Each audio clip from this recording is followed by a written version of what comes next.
Hi everyone, this is Dave from Geekanoids, and in this video I'm going to share with you this booty of gadgets. It's been an extremely busy week in the Geekanoids studio and I had so many deliveries that I thought I'd share with you my opinion on lots of things that I've been testing, all within the one video.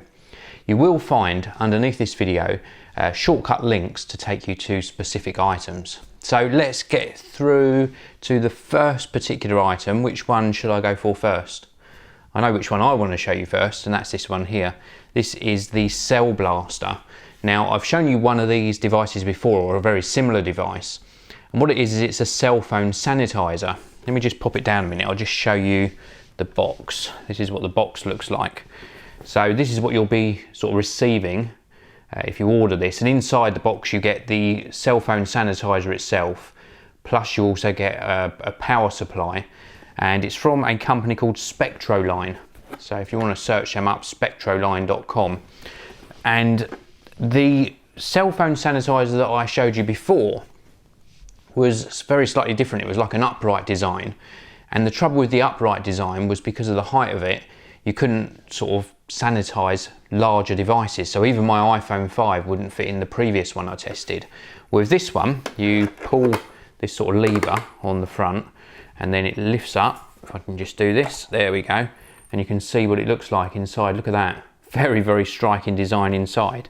And the idea behind this is, if I just grab my cell phone, is a touch screen on a cell phone actually harbours so many germs and diseases. It's really quite disgusting. Well, this blasts your device with like UV rays. So you pop it into the device, you close the lid down, and then you set it on its sanitizing cycle. And when you pull this out, they claim roughly about 99% of the sort of harmful bacteria that's on your touchscreen has actually been sort of got rid of and neutralized. So a great little device, the cell phone sanitizer. Now I can't claim how accurate that is. I mean, I don't know if it does get rid of all of the various bugs on your phone, but if you're worried about it, and I certainly do appreciate that if you're touching this all day, it is going to pick up lots and lots of germs, then something like this is probably a good purchase. Everyone in the family can use it, or if you're in a workplace, everyone in the workplace can use it throughout the day. And if it helps, good. If it doesn't, well, it's a waste of money, but I think it looks pretty good. I'm just giving you my honest opinion here. I think that something like this, they're around about sort of 50, 60 pounds, and I think that's a reasonable price to pay for something like this. So let me put that back to one side. So that's the CellBlaster, it's called, from Spectroline, the CellBlaster. Now, next up, I want to show you this. This is the box for the KitSound Active. Now, the KitSound Active are sports orientated in-ear earphones, and they're Bluetooth, but they take on a different sort of styling to what we're used to. With the Bluetooth in-ear earphones I've tested previously, like the Jaybirds, they were all incorporated into one unit. Well, these ones actually do it slightly differently. What they do is they give you this, which is the sort of Bluetooth portion. If I just show you that close up.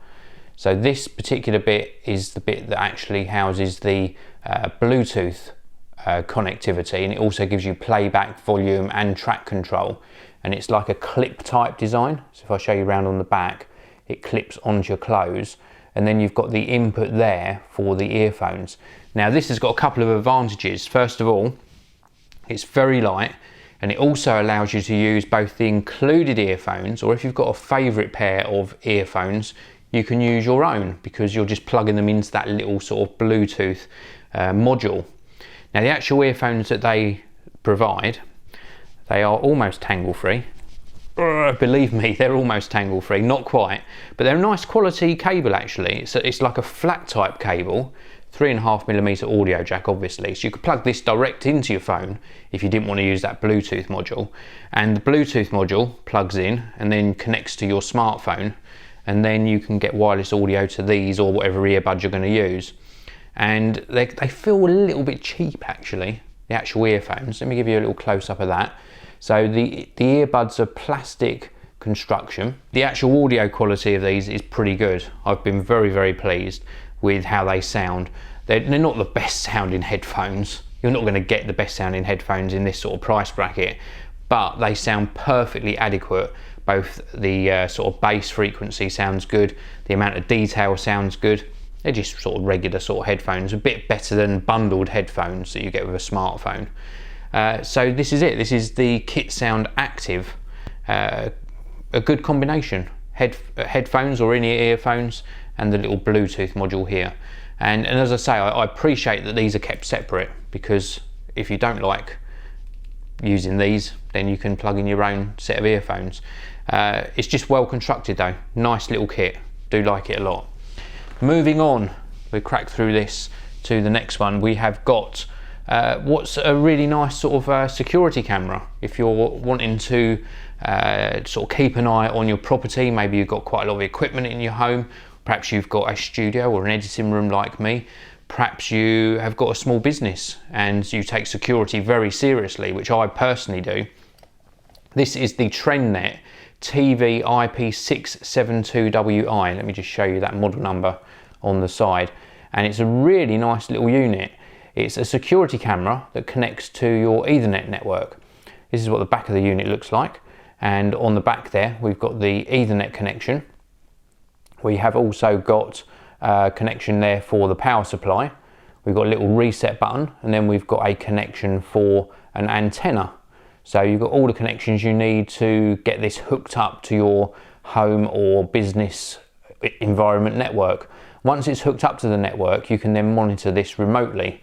And you'll see if I turn it round to the front, we've also got some little lights around the side, so this will actually work in the dark as well. We've also got some LED lights for feedback as to what mode it's in, and it also actually moves on these axes, so you can actually move the orientation of the camera very, very easily. Now you can stand it on a desk in its current form, so this will actually work just on a desk as you saw it there. It also comes with like a metal mounting bracket, so you can screw this onto a wall and then mount this up nice and high, so you can get it sort of out of the way, out of the reach of people, but still able to sort of monitor the environment. Now I found that this works extremely well.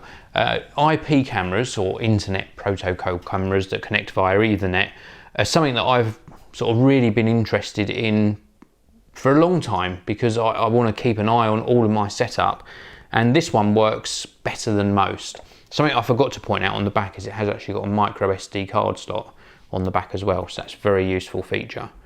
Yeah, it is a good unit. The TV IP672WI, wireless cameras nowadays and the sort of cost involved in setting up a home security system or a business security system have come down a great deal, and I think that you should certainly consider something like this. So moving on, let's move on to the next gadget that's on my desk here, and I'm going to show you this one next. This is the TabletMate tablet stand from TekNmotion, and this is a very useful tablet stand. You can just about get away with using it for smartphones as well, and it's sitting just up here. So it's made of aluminium, very, very nicely designed. This back portion, if I just show you it this way on, actually sort of folds down flat, and you've also got a thumb screw on the back here, so you can turn this and then you can adjust the sort of height of that leg at the back. And then the metal has actually got like a rubber cup on the top here. This is so that you're not actually putting metal up against your tablet. And then you've also got rubber sort of grippy portions in here, rubber on the back here, and then of course on the bottom of the foot we've got little rubber feet as well. And it just sits on your desk really nicely, and you can grab your tablet. I've got my BlackBerry playbook here, and you can just sit it on the stand like so, and it just works really nicely. And the fact that it's nice and adjustable, so you can get all different angles on the tablet, really does work well. Very, very cool little stand. So this is from TekNmotion, and it's called the TabletMate, and I just think it's very well constructed. I use tablet stands quite a bit when I'm doing my video work, and also when I'm at a desk. Sometimes I just stand my iPad into a stand, or the playbook, and this is just a nice simple design. I like the simplicity of this one. All too often manufacturers try and be clever with their stands, and they give you a whole host of different sort of adjustments and different ways of folding it out, and this is just simple. Front portion, leg on the back, adjust the leg, and you're good to go. So I do like that. That's the TabletMate. where am I going to put that one? Running out of space. Let me just pop that down there. And now we've got even more gadgets to show you. And the next one I'm going to show you is this, the BlueSync Or 3. Look at that. Wow, it really does look futuristic. I'm just going to pop it down because I want to show you the box so you know what to look out for. This is the product box. This is a rechargeable Bluetooth speaker, and they've done a fantastic job on the design. That's what the front of the box looks like. On the side we've got some more of the specifications. Let me read you these specifications out actually. So it's Bluetooth 4. It's also got an aux input, 16 hours of battery life. Also got a microphone in it as well, so you can use it for, like as a speakerphone. Of course it's rechargeable. It's got a 3-watt output and a 70mm driver in there, 20 Hz to 20 kHz frequency response. The battery in here, or in the speaker I should say, is 1200 milliamp hours, so plenty of battery life. Let's put that box out of the way, show you the speaker itself. And we've got controls on the front for both connecting and also the volume up and down, just here. And then if I turn it around, you can see the really cool speaker grille. Let's give you a close-up of that. So we've got a nice sort of speaker grille on here. And if I turn it around to there, you can see the back of the device. And this is where the sort of aux input is. We've also got like a little bass port on the back there as well, which helps with the frequency range. If I turn this round again, you'll get to see that speaker grille a little bit better.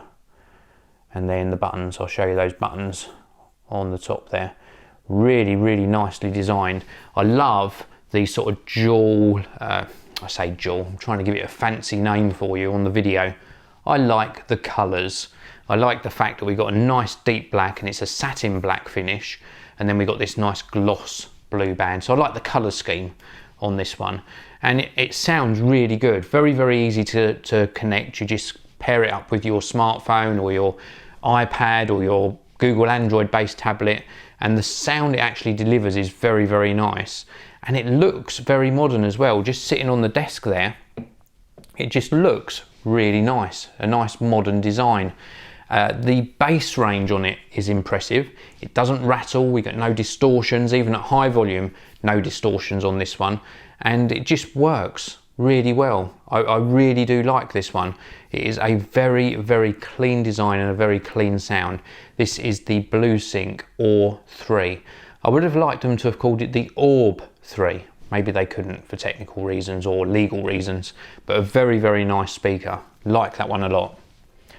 Next up, I'm going to show you something that I've been really pleased with using. I'll show you the box first.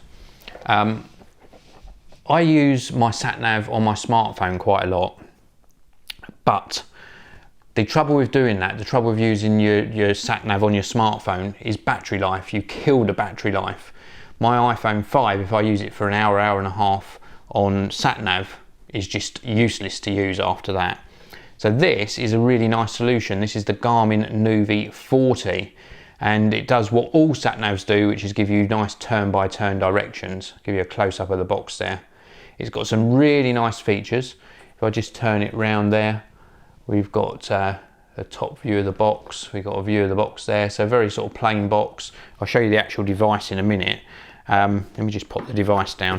I want to show you that inside the box, and this particular one, this was sent to me by Maplin, so you can check Maplin Electronics out.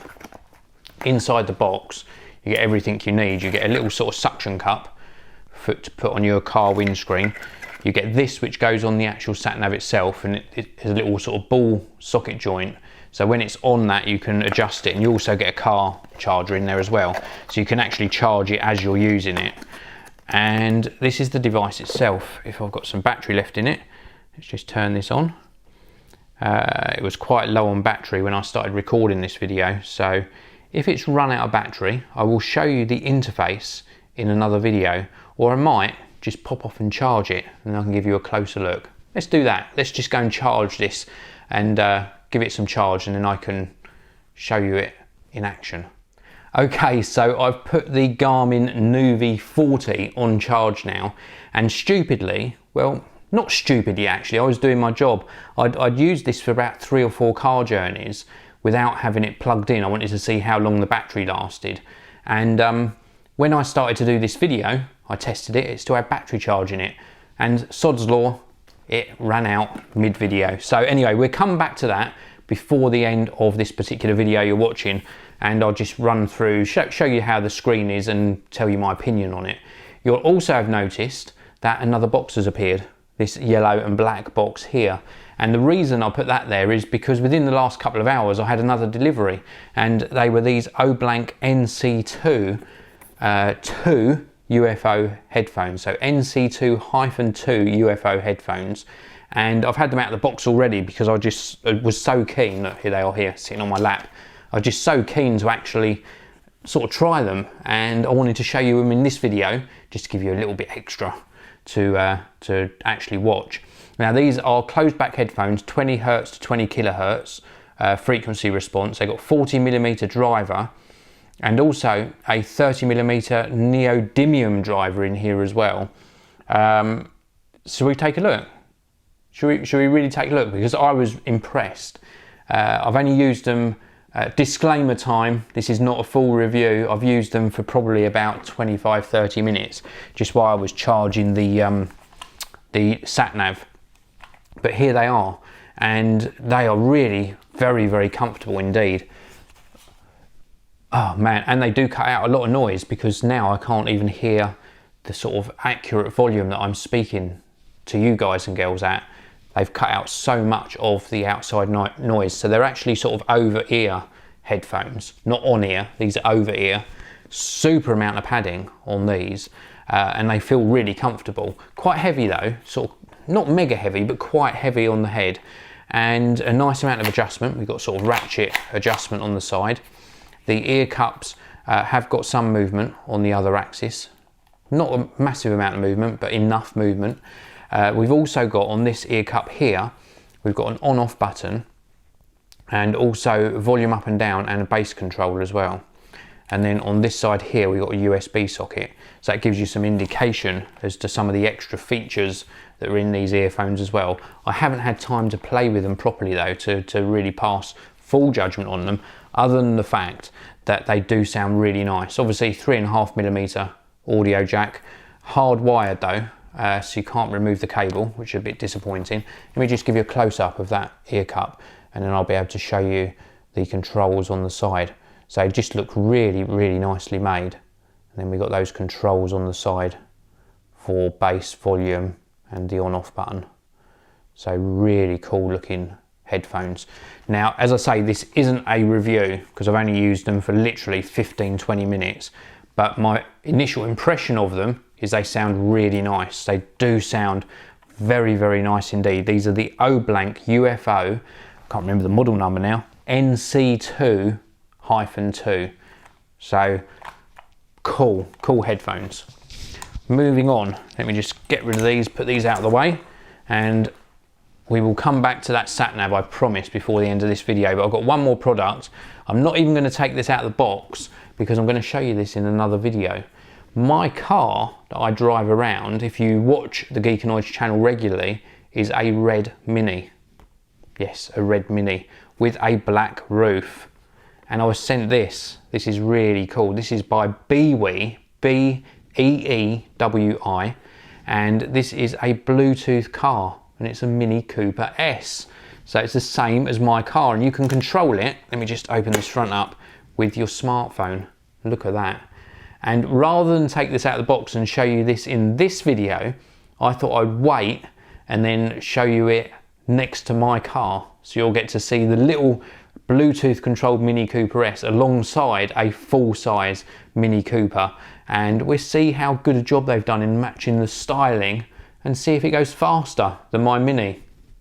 So keep your eyes peeled for that. I'm really excited actually, because this is like a little toy gadget rather than something very, very technical. It's a little toy, and I love playing with toys because I'm a big kid. So we'll pop that back down. Now I'm hoping that this Garmin Nuvi 40 now has enough charge in it. I'm going to give it just a couple more minutes before I show you it on camera again, and I want to take this opportunity just to thank you for watching all the way through to this point of the video. I'm not going to do these full-length videos all the time. I thought it was just a little bit different to give you a nice longer video to watch with lots of different gadgets in it. It gives you a taster of what comes into the Geekanoids studio, also some feedback on how I think things are working, and just an update as well on what happens when I test lots and lots of gadgets. I have lots of information always going through my head and keeping track of all the gadgets that come in and at what stage I am at testing them, so you can see sort of lots and lots of things that I've been testing all in one go. So I hope you really enjoy that. And whilst I'm giving this a little bit longer to charge, I'll just let you know about the camera I'm using as well to record this. I have done a test on this one already. You saw a channel update recorded with the Panasonic Lumix DMC G3. So this is the G3. Get with it. See, even I must be going mental or crazy. It's the DMC G6 recording this at the moment, the very latest in the Panasonic Lumix range. I'm still using the kit lens. I've got other lenses I'm going to be testing on it. I've got a whole sort of range of Sigma art lenses, 19mm, a 30mm and a 60mm. So I'm going to be testing that. But I'm finding that the G6 is really good. The only thing I'm having sort of issues with, as you've experienced in this video, is when I'm sitting off to the side here and I put something in front of the lens, if I don't cover up enough of the lens, it doesn't refocus. So you can see here it has refocused on my hand and I've gone blurred, and then I take that away and it refocuses on me. The actual focus speed is really good, but you know, once it's started doing the focus, it's nice and smooth and fast transitioning, but it's just getting the right position in front of the lens. Let me do it again, so that it does actually refocus. You can see there, it is refocused on my hand now. So it's just getting used to where to position things in front of the lens. So now let's get back to looking at the Garmin Nuvi 40. So here we go, it is charged, and this is a really nice compact SatNav. This is the Garmin Nuvi 40. It's by no means high end. It's sort of one of the sort of starter models really, but it's got a nice clear touchscreen. It's a resistive touchscreen, it's not capacitive, so you do have to touch it sort of with a nail. I'll show you that now. So we sort of have to tap it like that, not that hard.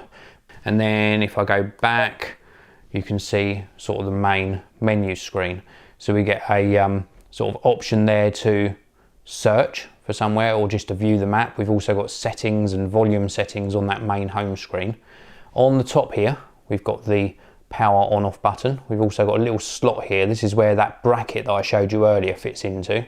And then if I turn it round, this is the back of the unit, and you can see there the mini USB socket for charging. You can charge it in car, or if you want to charge it like I did, I just charged it on a USB charger that was plugged into a wall socket. And then just here we have got the little speaker grill. Now it's fairly responsive. If I sort of tap, for example, I tap settings, and it takes a little bit of time. So when I say fairly responsive, you do have to wait for it to react sometimes, but it's fast enough. And you can search for, we're in settings, so let's go into the system settings. So we can change the units to miles, the keyboard, put it in safe mode. And when we're searching, let's go all the way back out and we'll do where to. So you can actually search by address. You can go straight home when you've programmed your home address in. Let's give you a closer look at those options. And you can also, there we go, that's zoomed in for you. So you can search by address, go home, you've got a history of places, you've got favourites, etc. And then we can also go to towns, we can browse a map, we can search by coordinates. So lots and lots of options on here for actually searching. And it's really quite fast to actually plan the route as well. As I say, I used this for about 3 or 4 journeys without even having it plugged in, and it lasted fine. So probably about, I'd say 4 hours roughly, without being actually plugged into the car charger. And then you saw it run out of battery during this video. So about 4 hours of use in real time. That's pretty good because you're going to plug it in anyway. Under normal circumstances, if you weren't testing it like me, you'd have it plugged into your car charger, and it works out the route nice and quickly, nice and clear sort of sound on it as well. It's all you need on a SatNav. You can get SatNavs that are so much more expensive, but all you need is to get from point A to point B, and this does the job fine. This is the Garmin Nuvi 40. A big thank you to Maplin Electronics for sending this one out to me. So that's it for this video. I've shown you lots and lots of things. I've shown you a cell phone sanitizer, I've shown you a tablet stand, I've shown you a little mini cuppa, Bluetooth speakers, headphones. I'm looking around, what else did I show you? A tablet stand, just so many things to share with you in this video.